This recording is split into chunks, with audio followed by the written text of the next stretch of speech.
Magandang araw po mga kalingap, may bagong update po tayo bago ang lahat, pakisuportahan po natin ang ama ng kalingap na si Val Santos Matubang at sa aking YouTube channel para sa panibagong update.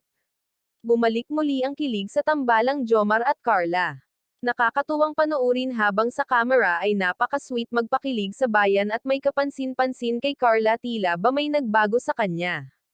Ikinagulat nila ito. Sa wakas hindi na nahihiya pa si Carla sa kanila, mukhang bumago ng biglaan, pero mas okay na iyon para sa sarili upang matuto na siyang makihalamuha at makasabayan sa ibang tao. Tulad ng sinabi niya kay Jomar na nakakakilig, hindi siya nagdalawang isip na sabihin niya iyon. At least sinusubukan niyang hindi mahiya at nagawa niya naman itong matagumpay. Para rin sa sarili niya na kaya ni Carlang pigilan ang kanyang hiya sa taong nakapaligid sa kanya. Sana ay tuloy-tuloy na matanggal ang hiya sa sarili niya para hindi na rin siya mahirapan pa.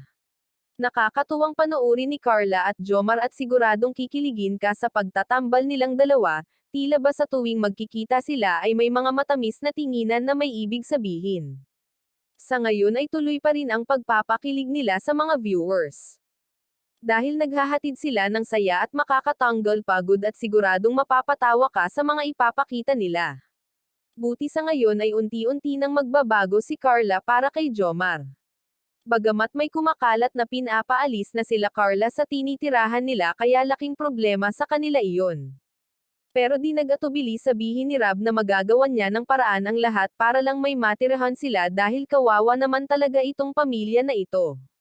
Tuloy pa rin ang pagtinda kahit may tumutulong na sa kanila na ibang tao. Gusto lamang nila patunayan siguro na kaya nilang kumaayod rin at di umasa sa mga tulong ng iba.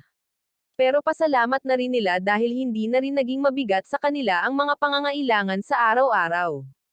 Kahit papano may mapagkukunan ito ng sapat na panggastos nila kapag nakakapos sa mga bilihin kailangan, kaya sana ay tuloy-tuloy na hindi na si Carla magiging mahiyain pa, para mas dumarami ang aabang sa tambalang Jomar at Carla. Maraming salamat po, pakisuportahan po Kalingap Rab channel at sa aking YouTube channel. Please like, share, subscribe and comment ng inyong mga opinyon. Thank you and God bless.